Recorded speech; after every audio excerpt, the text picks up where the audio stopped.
সভা হয়েছে, সবাই সভাপতিত্ব করেছেন আমাদের দলের ভারপ্রাপ্ত চেয়ারম্যান জনাব তারেক রহমান সাহেব এবং জাতীয় স্থায়ী কমিটির অধিকাংশ সদস্য। এই সভায় একটি গুরুত্বপূর্ণ সিদ্ধান্ত হয়েছে যে সাম্প্রতিক সময় যে বন্যা সৃষ্টি হয়েছে, যে আপনার বন্যা ভয়াবহ ভাবে মানুষের দুর্ভোগ সৃষ্টি করেছে, মারাও গেছে আপনার প্রায় 26-27 জন মানুষ এবং সাম্প্রতিক কালের ইতিহাসে একদম ভয়াবহ বন্যা বাংলাদেশে আমরা দেখিনি। আমরা সবাই জানেন যে সমস্ত নদীগুলো আছে ভারতে, সেই নদীগুলোর প্রাণ গেটগুলো আপনার তাদের যে বাঁধগুলো আছে সেই বাঁধগুলো খুলে দেওয়ার পরেই এই বন্যার সৃষ্টিটা আরো অ্যাগ্রাভেট করেছে এবং তার কোন রকম যে অ্যালার্ম আমরা যতদূর জেনেছি যে তারা কোনো অ্যালার্ম দেয়নি আপনার বাংলাদেশের এই আপনার যারা বন্যা নিয়ন্ত্রণ করেন বা কর্তৃপক্ষ চলে, যার ফলে মানুষ কোনো সময় সুযোগ পায়নি যে তারা কোন শেল্টার নেবে বা একটা ব্যবস্থা গ্রহণ করবে, যার ফলে আজকে এই বন্যা একটা ভয়াবহ একটা দুর্ভোগের সৃষ্টি করেছে জনগণ। বিভিন্ন ভাবে চেষ্টা করা হচ্ছে, জনগণ চেষ্টা করছেন বন্যা পতিত মানুষের পাশে দাঁড়াবার। আমরাও বন্যা পতিত বিএনপি আপনার দাঁড়াবার জন্য তারা ইতিমধ্যেই আপনি জানেন যে একটা ত্রাণ সেল তৈরি করা হয়েছে ডক্টর জাহিদের নেতৃত্বে।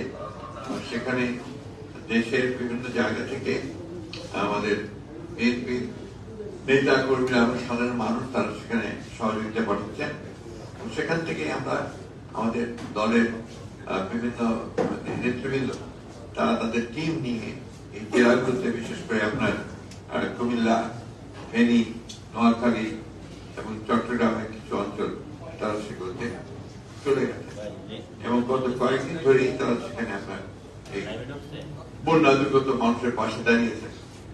আমাদের যে ত্রাণ এখানে খোলা হয়েছে, একটা কেন্দ্রটি খোলা হয়েছে, এখানে ইতিমধ্যেই প্রায় 1 কোটি টাকার মতো আমরা ক্যাশ পেয়েছি এবং সেখানে আপনার চিরা, মুড়ি, গুড়, স্যালাইন, লেবু, বিস্কুট, বিশুদ্ধ পানি, চাল, কাপড়, ওষুধ সহ প্রায় 10,000 বেশি প্যাকেট পাওয়া গেছে এবং কেন্দ্রীয় ও বিএনপি অংশগ্রহণ নেতা কর্মীরা প্রতিদিনই হাজার হাজার মানুষকে খাবার, রান্না করা খাবার, ওষুধ, বিশুদ্ধ পানির প্রয়োজনীয় সামগ্রী বিতরণের কার্যক্রম অব্যাহত রেখেছে।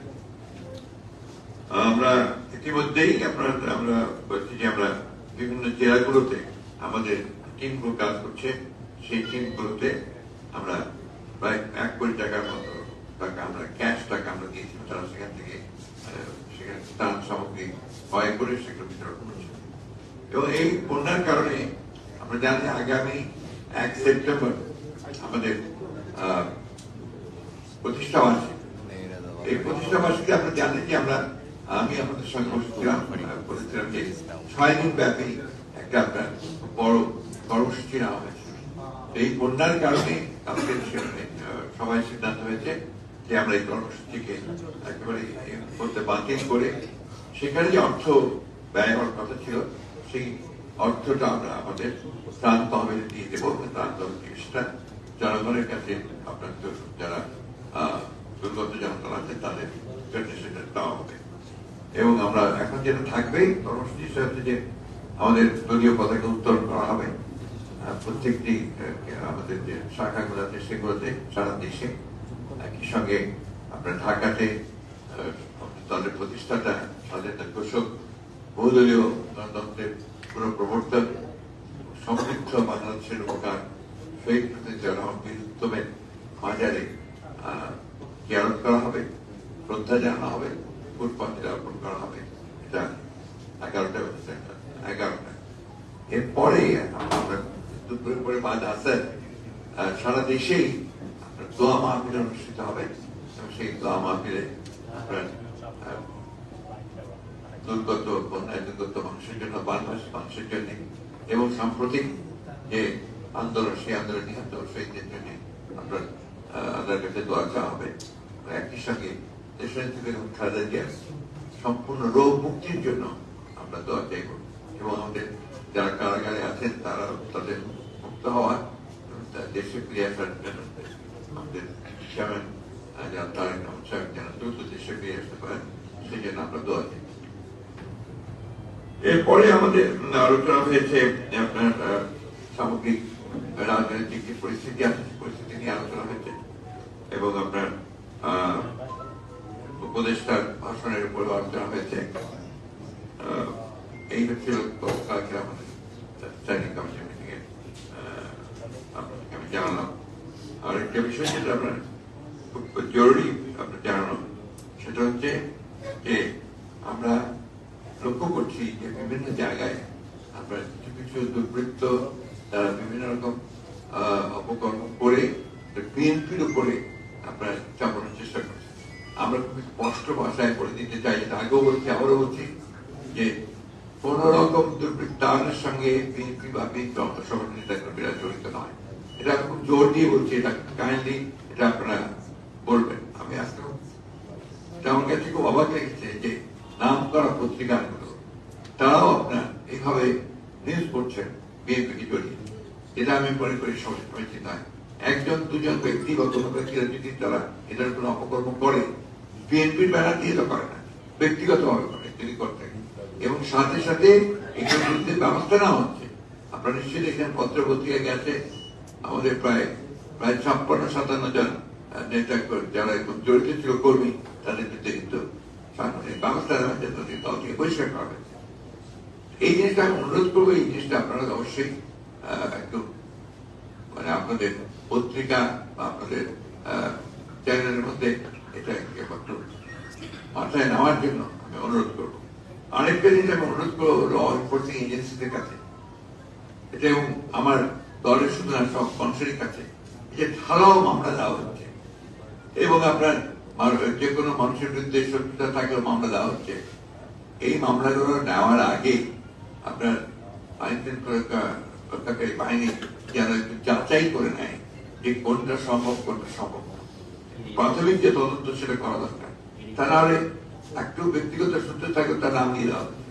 দেখা যাচ্ছে সেই কথায় আপনার খাগড়াছড়িতে কোনো ঘটনা ঘটেছে, সেটার মামলা নিয়ে দিচ্ছে আমরা গোটা দেশের নেতাদেরকে কেন্দ্র করে। এটা একটা বিরূপ ঘটনা ঘটছে। আমি মনে করি যে এটা আপনার একেবারেই বন্ধ হওয়া দরকার।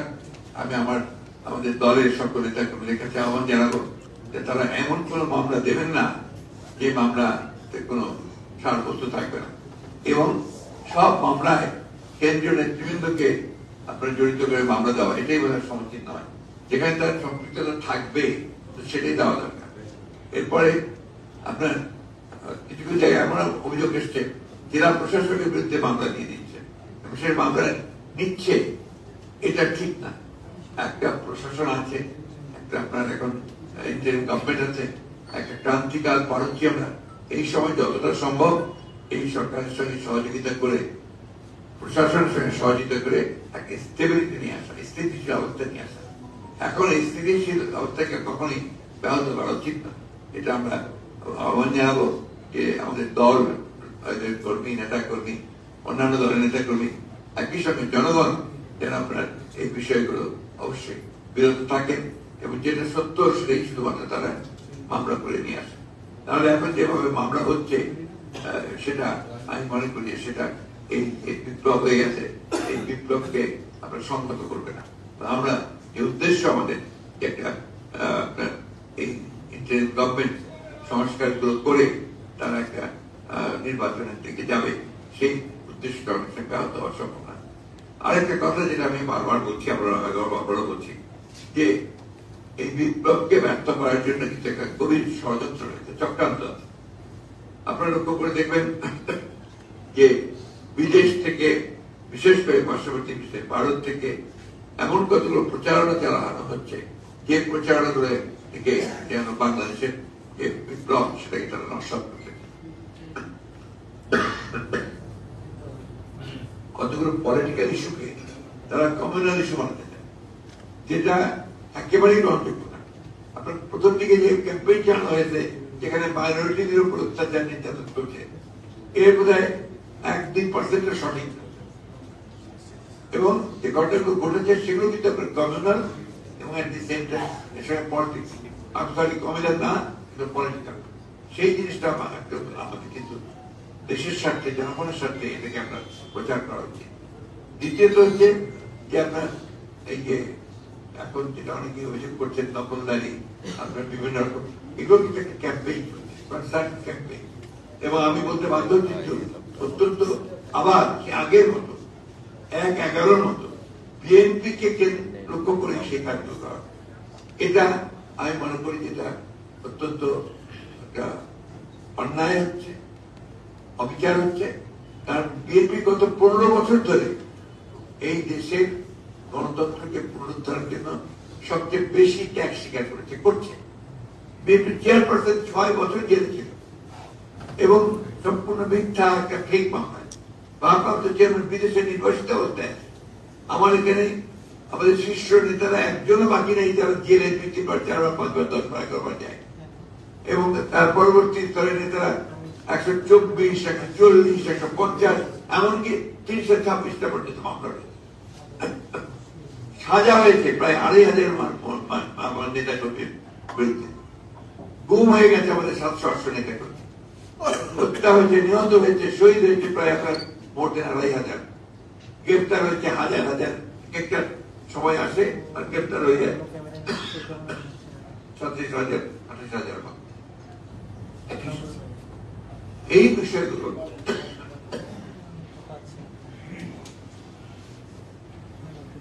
বিএনপির অবদানকে খাটো করার একটা পরিকল্পিত একটা আপনার ক্যাম্পেইন। আমরা এই যে দীর্ঘকাল সংগ্রাম করেছিল 15 বছর ধরে করছি, উদ্দেশ্য আমাদের একটা ছিল সেটা রেস্টোরেশন অফ ডেমোক্রেসি, গণতন্ত্র। সেটা কিভাবে, যেহেতু এখানে মানুষ ভোট দিয়ে প্রতিনিধি নির্বাচিত করতে পারে না, তার অধিকার তাকে সে প্রয়োগ করতে পারে না, সেই কারণে কিন্তু আমরা ভোটের অধিকার প্রয়োগের লড়াই জন্য এটা অবশ্যই এই কথাটা মনে রাখতে হবে যে একটা গণতন্ত্রে তার নির্বাচিত প্রতিনিধি পার্লামেন্ট ছাড়া কিন্তু কোন সমস্যার সমাধান হয়। আমি ইতিমধ্যে কিছু বিভিন্নভাবে বিভিন্ন শ্রেণীর লোকজনের সঙ্গে কথাবার্তা বলছিলাম। গতকালই কথা হচ্ছে বেশ কিছু আমাদের ব্যবসায়ী মহলের সঙ্গে, যারা অত্যন্ত বড় ব্যবসায়ী, দেশে যারা দেশে ইতিবাচক ভূমিকা রাখছেন, প্যাট্রিয়টিক বিজনেসম্যান যারা, তারা কিন্তু মনে করেন যে দ্রুত এখানে জনপ্রতিনিধিদের সুযোগ সরকার আসা। তার মানে এই না যে এটা আপনার এই সরকার যারা এখন ইন্ডিয়ান গভর্নমেন্ট আছে তাদের দায়িত্ব হচ্ছে সেই দিকে যাওয়া। এটা আমরা মনে করি সময় লাগবে, সেটা আমরা বিশ্বাস করি, এবং যৌক্তিক সময় অবশ্যই আমরা সেটা কোঅপারেট করতে চাই, সর্বক্ষেত্রে কোঅপারেট করছি। আমরা আশা করবো সেটাকে সেইভাবে যে উদ্যোগ, যে আগ্রহ, আমাদের যে ত্যাগ তিতিক্ষা, আমাদের যে আন্দোলন সংগ্রাম, সবকিছুকে আমাদের নিয়ে এই ইন্টারিম গভর্নমেন্ট, আপনারা মিডিয়া, দেশের মানুষ সেভাবে আমরা চিন্তা করি। আমার বক্তব্য এইটুকু। আমি এখন অনুরোধ করবো আর ভাই কিছু বলবো পরে পরে শেষ করবো।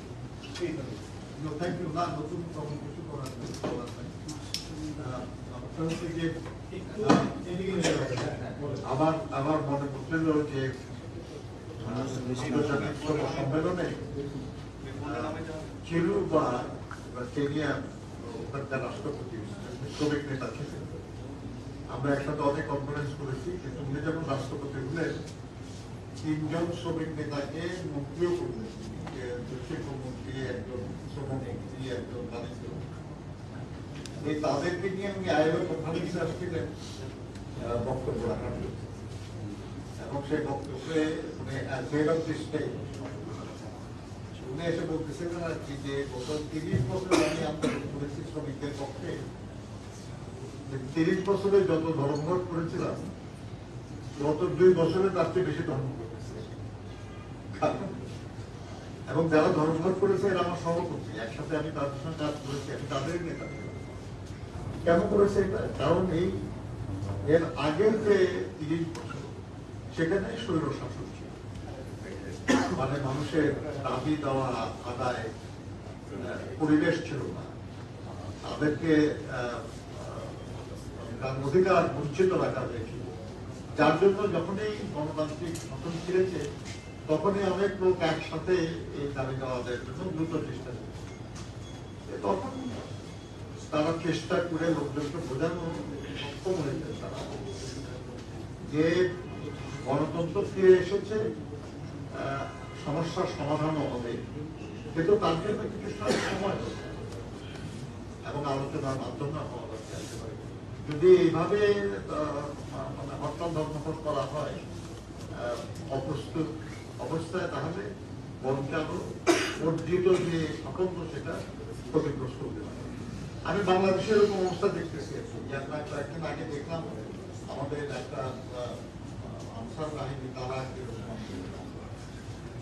আবার পত্রিকায় দেখতেছিলাম পল্লী বিদ্যুৎ বোর্ডের কর্মচারীরা দেখলাম আপনার রিক্সা শ্রমিকদের, আপনার নৌযান শ্রমিকদের, গার্মেন্ট শ্রমিকদের, কিন্তু অনেকজন আন্দোলন নাই। যেমন ধরুন নৌযান শ্রমিকদের গভর্নমেন্ট একটা মিনিমাম ওয়েজের ঘোষণা করেছে এখন থেকে 2 বছর আগে 22 সালে, কিন্তু কিছু মালিক সেটা বাস্তবায়ন করেনি, সেটার বিরুদ্ধে আন্দোলন চলছিল। এখন এটা আরো ম্যাচিউর করেছে। একইভাবে গার্মেন্টস এর যে আন্দোলন সেই মানে এই ক্যাটেগরির দিকে, সেটাও মিনিমাম ওয়েজের বাস্তবায়ন এবং তাদের বকেয়া মজুরি। আমি বলতেছি এটা অন্যায় না, এটা ন্যায্য আন্দোলন। আমাদের সবার কাছে অনুরোধ থাকতে হবে ন্যায্য সমস্যার সমাধানের জন্য একটু সময় এটা অন্তর্বর্তীকালীন সরকার আছে তাদেরকে দেওয়া দরকার, যাতে করে তারা যুক্তিসঙ্গত সমস্যাগুলির সমাধানের ব্যাপারে ব্যবস্থা নেয়। বুঝতে হবে একটা জিনিস আর কি, যে কোনো অন্তর্বর্তীকালীন বা তত্ত্বাবধায়ক বা এরকম সরকার জনগণের সব সমস্যার সমাধান করতে পারবে না। এটা হলো রাজনৈতিক সরকার, নির্বাচিত সরকার। তো সেই নির্বাচিত সরকার আসা সুযোগ বা ক্ষেত্রটা প্রস্তুত করার দায়িত্ব সমান। সেই জন্য যেটা আগে যেটা বললেন আর কি, যে মূল কাজটাই হলো গণতন্ত্র পুনঃপ্রতিষ্ঠা, এবং সেটা জনগণের যে ভোটের অধিকার, সেই অধিকার প্রয়োগের মাধ্যমেই শুধু সত্যিকারের গণতন্ত্র পুনঃপ্রতিষ্ঠা হতে পারে। ওটি প্রায়োরিটি, ওটি কাজ। সেই কাজের জন্য কিছু প্রস্তুতিমূলক কাজ আছে, কিছু জরুরি কাজ আছে, সেগুলো নিশ্চয়ই করা লাগবে। এবং করার জন্য যে সময়, সেই সময় বিএনপি পক্ষ থেকে বলা হয়েছে যে আমরা মনে করছি সেই সময়টা দেওয়া উচিত।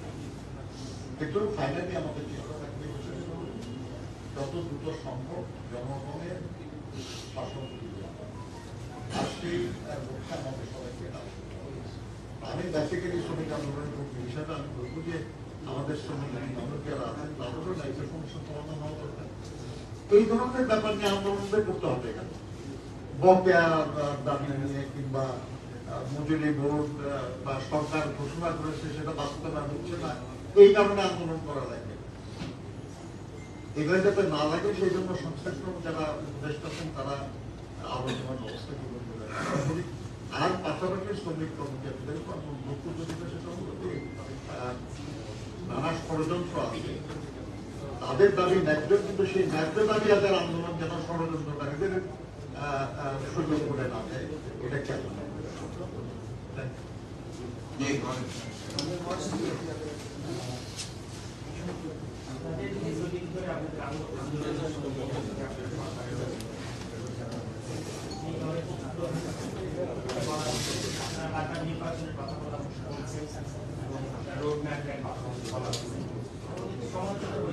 আপনারা তো ক্ষমতায় যাওয়ার কথা বলছেন, আপনারা ক্ষমতায় চলে গেছেন, কারণ সারা দেশে আওয়ামী লীগের যে রেজিমের যে দখলদারিত্ব ছিল 80% আপনারা দখল করে ফেলেছেন। আপনাদের একটা অভিযোগ করেছেন।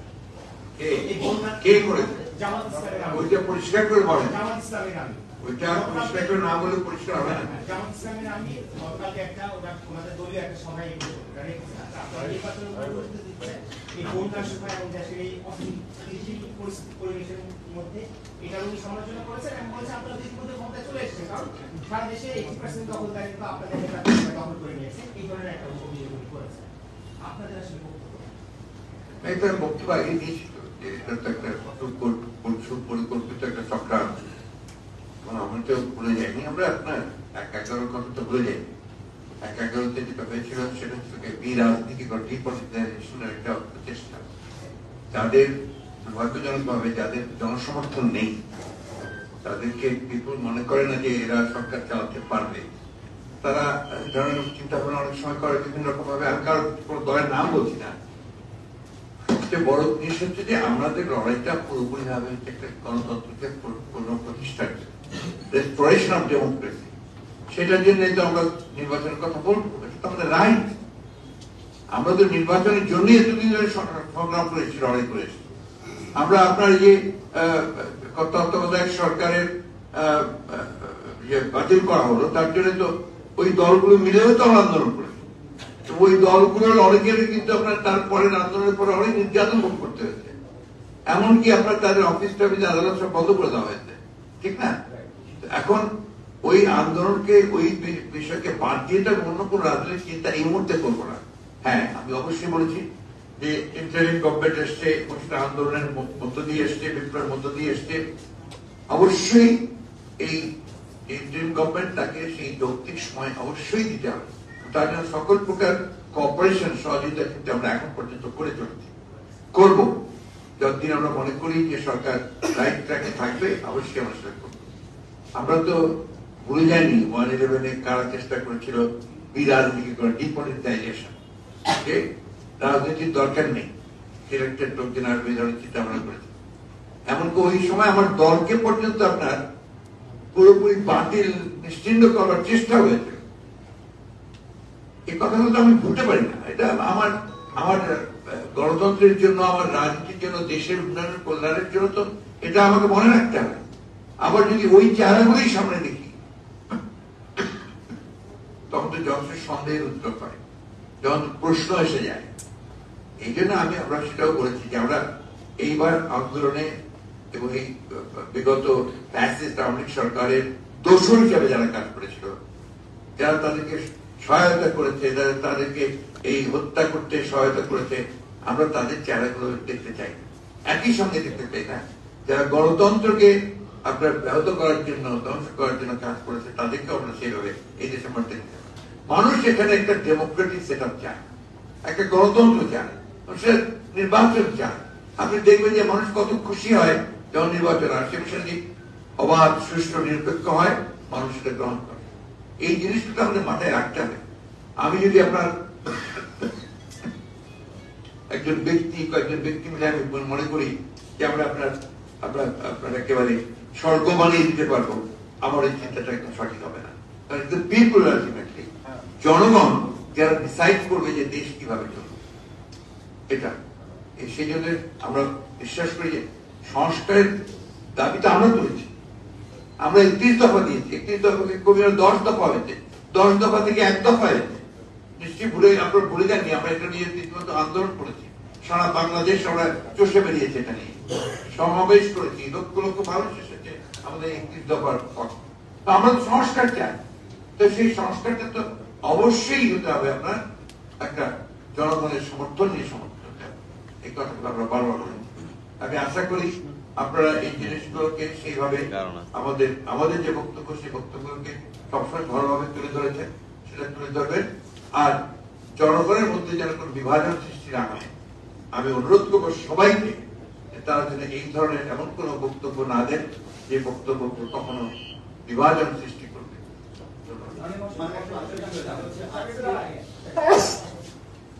আপনার এসেন্সটা আমার ক্লিয়ার। আমার একটু সুনির্দিষ্ট করে জানতে চাই, আপনারা যখন সরকারকে সহযোগিতা করার কথা বলছেন, আমার যৌক্তিক সময়ের কথা বলছেন, কিন্তু আমার কাছে গণমাধ্যম কর্মী হিসাবে যখন আপনাদের অবসর করে এবং চিফ এডভাইজার বক্তব্য আমরা এমন নেই, যৌক্তিক সময়টা আপেক্ষিক। আপনাদের কাছে যেটা যৌক্তিক সময়টা তাদের কাছে না হতে পারে, যৌক্তিক সময় এই জন্য আলোচনা দরকার। আমরা আলোচনার কথা বলেছি, না এই যৌক্তিক সময়ের কি কোনো ধারণা আছে না না, আমি তো পরিষ্কার করে বলি, যৌক্তিক সময়ের ধারণার তো নির্ভর করবে পারস্পরিক আলোচনার মাধ্যমে। আমরা কি চাই, ওনারা কি চান, জনগণ কি চায়, একটা আলোচনা হতে হবে। সে আলোচনার জন্য বলেছি যে সুরা পাওয়ার প্রয়োজন। বর্তমান সরকারের সঙ্গে আপনার রাজনৈতিক দলগুলোর অতি দ্রুত আলোচনা প্রয়োজন, এটা আমরা বলেছি, খুব জোর দিয়ে বলছি। আবারও আজকে বললাম যে অত্যন্ত দ্রুত আলোচনা হওয়া দরকার, নাহলে হবে কি আপনার অনেক মিসআন্ডারস্ট্যান্ডিং তৈরি হয়, এবং সবকিছু তো আপনার পাবলিকলি হয় না, অনেক সময় আলোচনার মাধ্যমে অনেক কিছু বেরিয়ে আসে।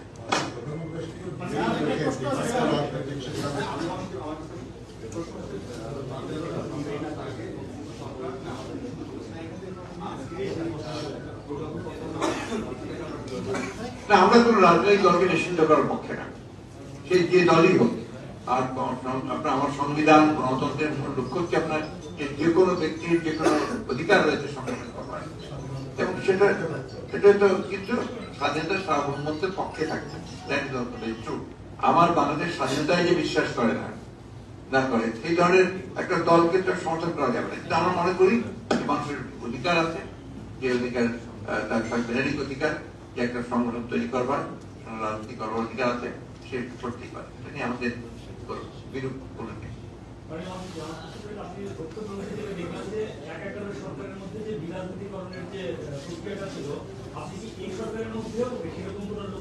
না, আমি লক্ষণ দেখছি না, আমি সতর্ক করছি। আমার একটা সতর্কের কথা আছে। কিছু ফেস আছে, তো কিছু ফেস গুলো দেখলে আমরা একটু ভয় পাই। আরো কিছু দেখি যাদের আপনার কোনোদিন দেখিনি, হঠাৎ করে তারা আপনার মিডিয়াতে ফ্রন্ট পেজে চলে আসছে, তার বক্তব্য, তাদের থিওরি, এগুলো আপনার প্রচার করছেন। এটা সুস্থ গণতান্ত্রিক প্রক্রিয়ার জন্য খুব আমার কাছে মনে হয় যে খুব একটা আপনার ভালো বিষয় না।